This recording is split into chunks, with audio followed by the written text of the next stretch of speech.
Hi, everyone. Good afternoon. I'm here to talk about the security of your CI/CD pipeline. I was trying to figure out how to put this talk together in my head for like a couple of weeks, and I finally put some sense to it. It was a random collection of observations and facts that I've made from talking to a bunch of different teams. And actually, I realized that what this actually comes down to is a set of just like basic InfoSec principles just applied to the specific problem of your CI/CD pipeline. So that's how I'm going to walk through this talk. And the spoiler is Nirmal made you cheer about zero trust before. He was making fun of me. It's because it's the zero trust principles that can really help us put some sense to all of this chaos in our pipelines. The real zero trust principles, the NIST zero trust principles, not the marketing person's zero trust principles, but the real legit ones. And by the way, just as an aside, if you ever get tired of hearing about zero trust, I really recommend you go download the NIST publication from 2020 and read the executive summary. It's actually awesome. You're all going to love it. It's really useful. So that's what I'm talking about when I mean zero trust. It's actually really, really good. I was also tired of hearing the word zero trust until I read that. So let me just start a little bit about myself. And whoever is in charge here, I have no idea what the time is, so you need to give me markers. Okay, good. So just a little bit about myself. I am currently the CEO and co-founder of a company called Bastion Zero. We provide secure passwordless access to server, Kubernetes, and database infrastructure. My story is I started out as a telecom engineer in the early 2000s. That was before there was DevOps. What I was effectively doing is what people do in DevOps now with networks. Then I went and did my PhD, and I ended up studying cryptography and information security with a background in engineering. So I became a network security researcher and also a professor at Boston University. After that, most of my work was on the security of internet protocols like BGP, DNS, NTP. Does anyone remember having to update all your NTP daemons in 2015? That was my group. You're welcome. So that was one of the big groups focused on that research was my research group, and worked a bunch with the IETF. Then after that, I got into blockchain. I started a blockchain startup. There's a big sad face over there. Got out of that and then started Bastion Zero. So that's my story. And if you want to know why there's a sad face, come talk to me later. I have lots of fun stories to tell you about. Okay, so why are we talking about your CI/CD pipelines, and why is this interesting for the people who are here? Who remembers what happens on January 4th? Did people see this, the Circle CI breach? So I was like wrapping up my day. It was 10 p.m. and I opened Twitter and I saw this notification, and then I read this message, and the bottom line really struck me. Thank you for your urgent attention to rotating your secrets. I have never seen a notification like that before. How many people remember that moment? Yeah, okay, not that many, interestingly. So to me, that was really, to me, a very big moment. And then I was like, what is going on here? And that's how we started thinking about, that's how I started thinking about putting together this talk about like all the different components of the CI/CD pipeline and how they play in terms of security. Okay, so let's go back and see what happened, why Circle CI was breached, why it's a big deal to think about the security of your CI/CD pipeline and what we can do about it.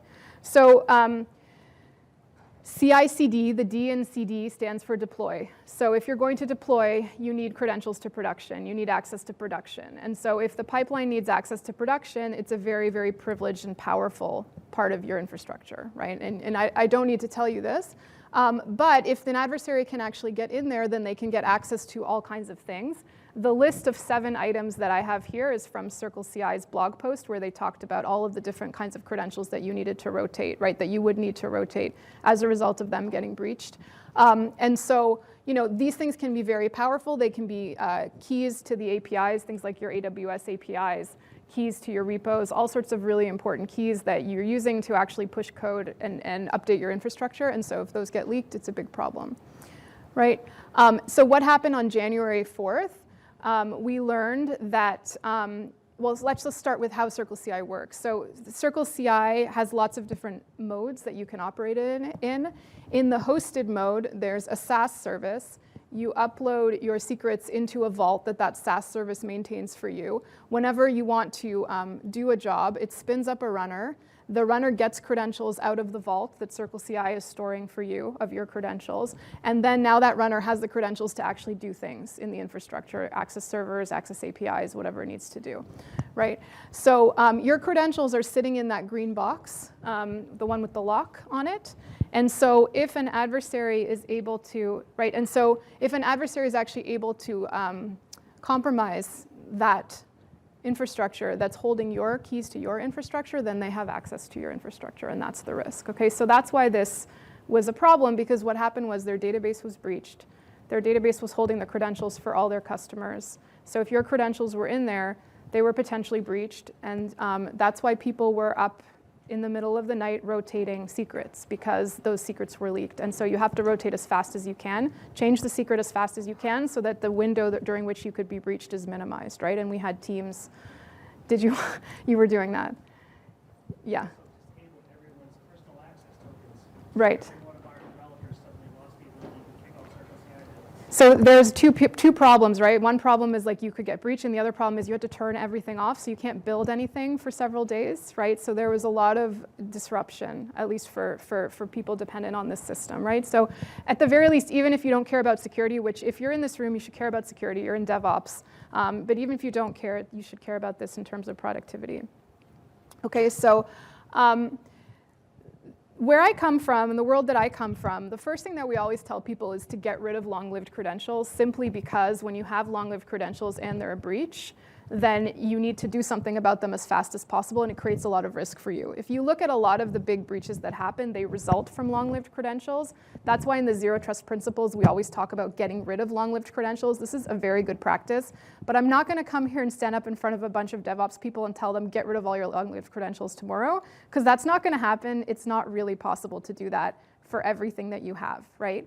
So the first thing that I learned, having talked to a bunch of teams, was really like, I talked to a friend. He works at a big top of market tech company, and he told me he spent 2 weeks rotating one credential. Why did it take him 2 weeks to rotate one credential? Because he didn't know where it was used, right? So he would like change it, and then it would break something, and then something else would break, and he was doing this 2-week audit of like all these teams across the whole organization to try to figure out where was this even secret being used so that he could change it, because he couldn't change it until all these places had changed it, right? And so one thing is, if you are going to have a long-lived secret and it is in your pipeline, it would be really cool if it was the only place it was used, right? So if you're getting a registration key or an API key, get a unique key for your pipeline. In case something bad happens to the pipeline, you can rotate that key by itself very quickly without affecting anyone else, right? So having these unique if you have to have a long-lived secret, minimizing the reuse of that secret can be very helpful. Okay, so and that is just something that you can see if anyone lived through this breach and tried to do the rotation of credentials. You can see how much time you can save with something like that. Okay, the next thing is, how many people looked at this picture and said, I would never use a cloud-hosted CI/CD tool? How many people had that instinctual reaction? No one had? Yeah. You're supposed to have it, right? But I don't buy that, okay? So like, I think that a lot of places and a lot of people will say, well, you know, CircleCI was breached. It's a hosted tool. I will never host my passwords with a third-party provider, right? And you know, I'll host them myself, and since I'm hosting them myself, they'll never get hacked because I'm hosting it myself, okay? I don't buy this as an actual argument for why you have security. This may help a little bit, but if your security strategy is based on I self-host my runner, everything is okay, I don't think that's a good strategy. And I'm willing to stand here before you and say this to you. And I can send you some references of all sorts of attacks that happen to self-hosted runners, right? I do think that there is another argument to be made about using IP-level ACLs or IAM policies to like limit the locations that credentials can be reused. So for example, if that green box is holding some credentials, you may say that, you know, this SSH key can only be used out of this IP range, right? That could be a reasonable restriction that you could do, but I would like to remind you that, by the way, you can also do that even with cloud-hosted services, right? So this is not, to me, like a strong argument for why this is the only way to solve the problem. On the self-hosted question, for example, how many Jenkins? People familiar here with Jenkins?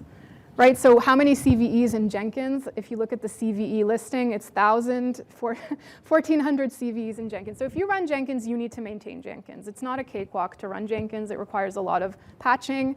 And so the classic issue with self-hosted systems is you better patch them, right? And especially for something like Jenkins. This is a really cool article that I've linked, and I'll post these on LinkedIn after my talk so you can grab them. There's a really cool article by the NCC group, which is, they do pen testing. And these guys were able to get into a Jenkins server because they were able to find an open S3 bucket and pivot from an open S3 bucket to credential, another credential. They got into the Jenkins server, dumped 200 different credentials, right? So just the fact that something is self-hosted is not going to necessarily save you. And finally, Jenkins can be frightening. So this was a really interesting one. This attack that they did, they had a case, an engagement where the customer had checked grant read permissions to all authenticated users and also checked use GitHub repository permissions. And for some reason, I read these like 50 times. For some reason, this meant that any GitHub user, like anyone who could log into GitHub, could therefore log into the server. I don't know why. So Jenkins is confusing and scary. So anyway, like you don't have to, I don't think I need to convince you that CI/CD pipelines can be frightening, but there has been sort of like a lot of issues with this stuff. So then I thought, okay, I have all this stuff and I'm complaining and what's the problem? But let's put some sense to this, right? So I went back to the NIST definition of zero trust. And actually there's a lot of good stuff in there that actually explains sort of like where this is coming from. And the first thing, sorry for the busy slide, and ignore this green arrow, it shouldn't be here. This is what I want to be over here, right? There's a really important concept in the zero trust definition, which is that network location does not imply trust, right? So one of the principles of zero trust is just because you're behind my VPN does not mean it's secure. Just because you're in my VPC does not mean it's secure. You need more than that in order to provide security, right? And so that's why, sort of for me, like the argument that something's self-hosted, okay, you want to self-host it, fine, good. But you still need to think about other things, right? And that's what I want to talk about next. Okay, next piece. So principle number 3, again, straight from the zero trust document by NIST, access should be granted with least privileges needed. So least privilege access. If you remember, there was a talk by Tim Becker in the morning, and he had that really cool meme, can I have access? And the guy with the pitchfork was like, no. He wouldn't share his meme with me, sadly, so you don't get to see it again. But let's look at some of the things that we might want to do in terms of least privilege in a CI/CD pipeline. The first thing is which user actually has access to the pipeline, right? We have a pipeline, lots of people can initiate jobs or do things in the pipeline. Which users can access which part of the pipeline and which secrets in the pipeline, right? And what you want to do is prevent that there's some user there that is compromised and therefore can get access to the secrets for your entire organization's infrastructure, right? And that sounds ridiculous, but again, I'm going back to this NCC blog post that I was reading when I made this talk, right? They had shared runners that they were using. This is GitLab. So they had a GitLab pipeline with shared runners. And the shared runners had basically all of the credentials to everything.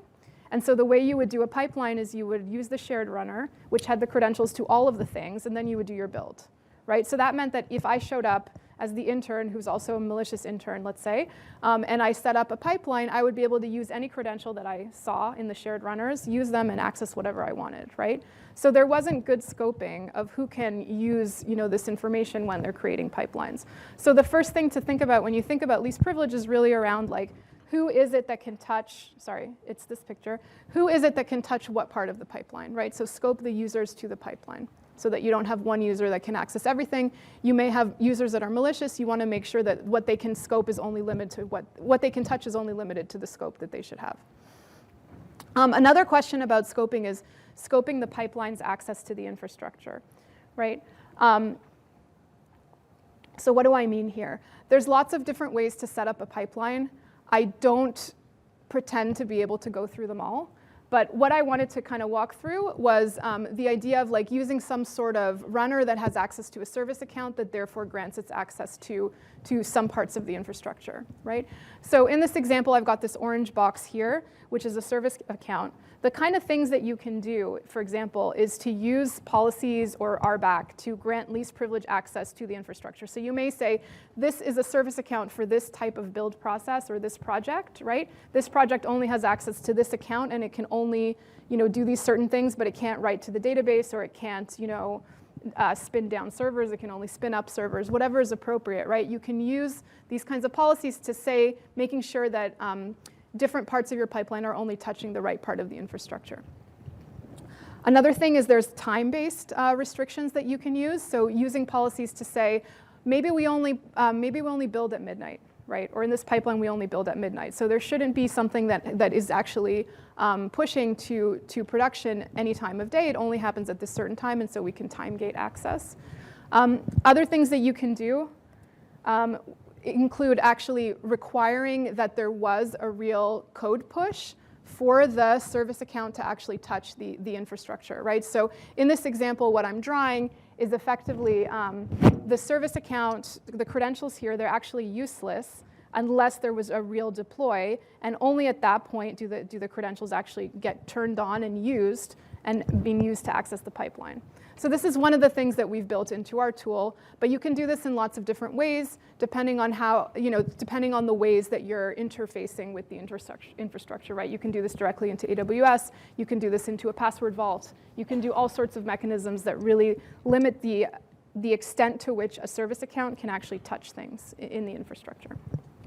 Okay, and the objective is to reduce the blast radius. So even if someone steals the credentials for the service account, they're useless outside of the circumstances of the right time, the right set of infrastructure, the right a deploy and all of that happening. And so that actually limits the risk that a theft of those credentials, like what happened with Circle CI, actually causes damage. Right? That's the idea. So you want to limit the risk that something like Circle CI being breached or your Jenkins servers being breached, someone steals your credentials, exfiltrates them, and starts using them from somewhere else in the world.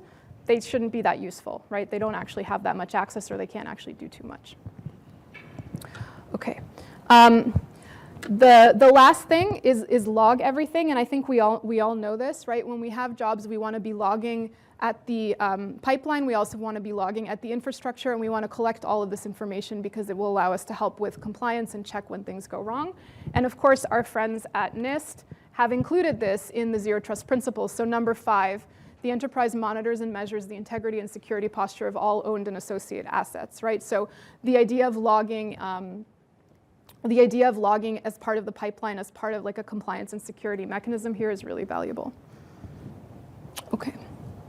So now we get to my favorite part of the Zero Trust guidelines. My slides got all messed up because they're not on my computer anymore. But here we have the number 6, all resource authentication and authorization are dynamic and strictly enforced before access is allowed. So what that effectively means is we don't want long-lived credentials, right? We don't want credentials that can be used at any time from anywhere. We want to make sure that the credentials are only granted when you should be authorized to have access to whatever it is.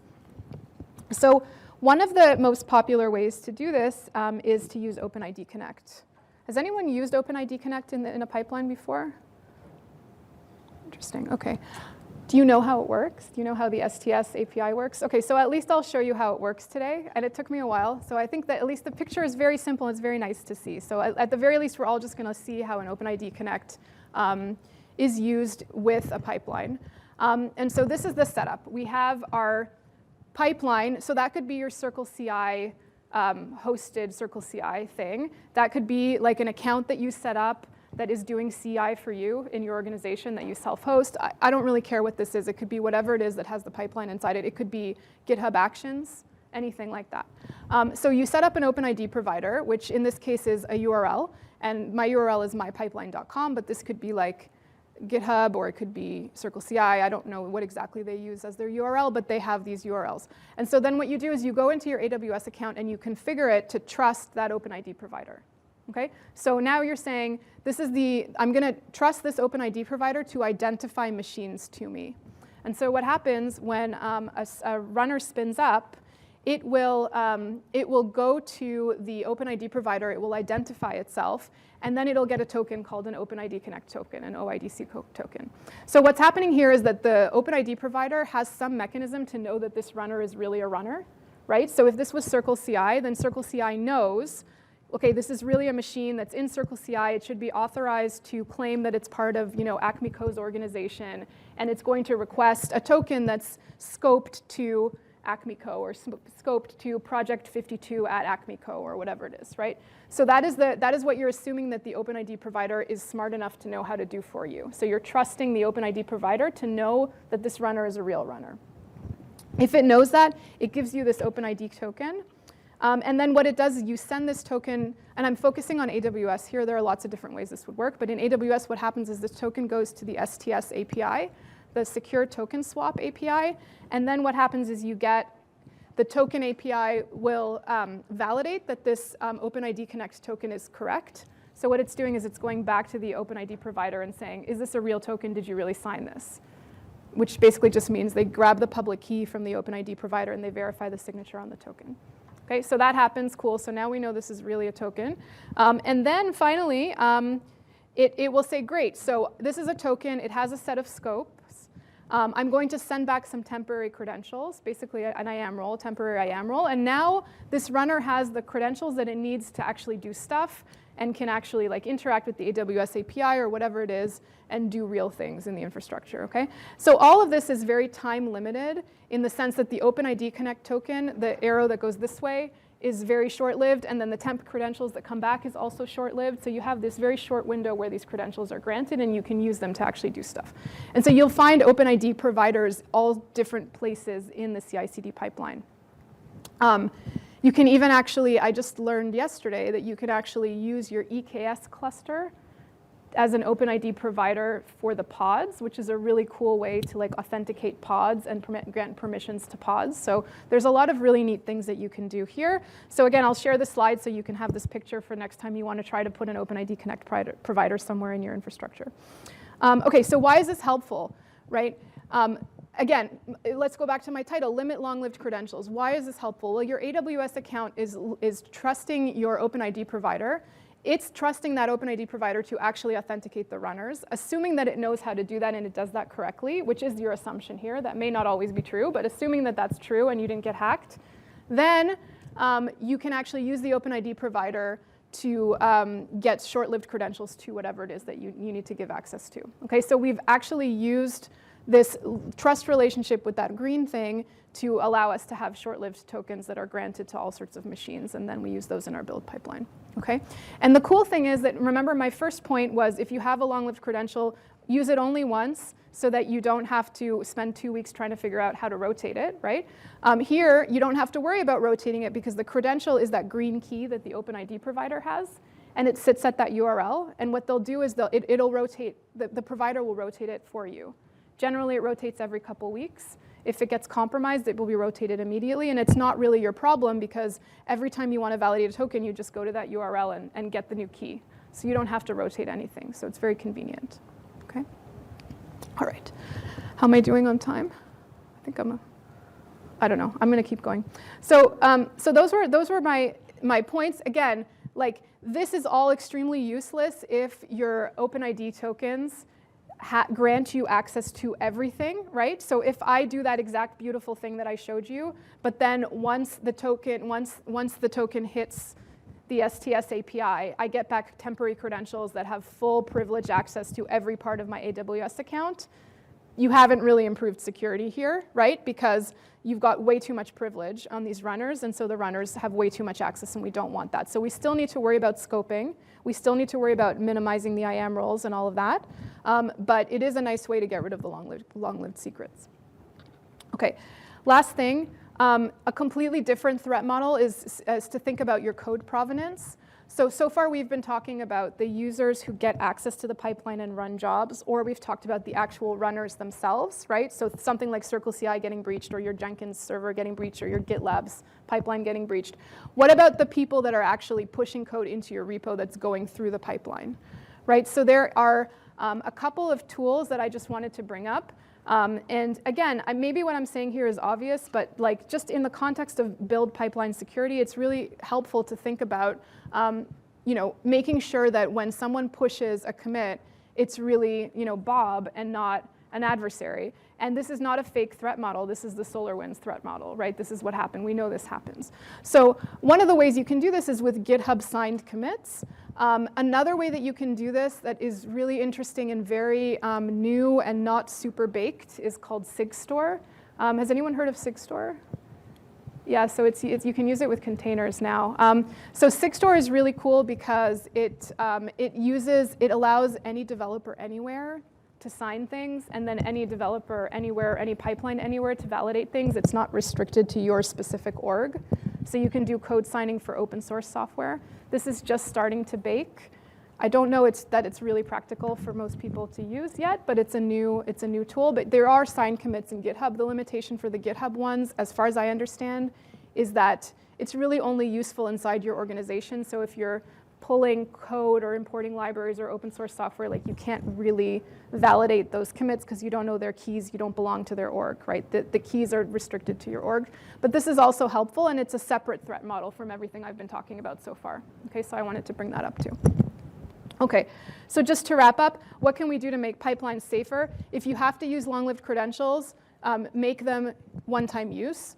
Make sure that you scope each user's access to the pipeline. Make sure you scope different parts of the pipeline's access to the infrastructure. Logging. Try to get rid of long-lived credentials wherever you can. OpenID Connect is one way to do it, but make sure you're actually scoping OpenID Connect. So basically 7 means just because you did 5. 6 means just because you did 5 doesn't mean you get out of 2 and 3 and 4. And then 7 as a separate part of this effort is to consider securing the provenance of your code as well. So there's a lot here. There's a lot to do. I don't think that this is something that is possible for every organization to do tomorrow. But at the very least, next time you put a long-lived credential into your pipeline, make sure you're not using it anywhere else. At the very least, walking out of this so you don't have to worry about spending 2 weeks rotating a credential. Okay. And that I think we can all do now. And also, next time you're thinking about using a long-lived credential, try to think about maybe you can use short-lived credentials instead. There may be a way to do that. So it's also worth thinking about next time you're adding something to your pipelines. Just to wrap up, please reach out to me on LinkedIn. I'd love to talk to you about your security of your pipelines, your access systems. You know, we are thinking about user access to infrastructure. We're also expanding into pipeline and machine access to infrastructure. That's where this came from. We've done some of this in the product, so if that's interesting, cool. If it's not interesting, I'd still like to talk about how you're building your pipelines and where you see the vulnerabilities, because it's always helpful for us to learn about what people are building. So yeah, thanks.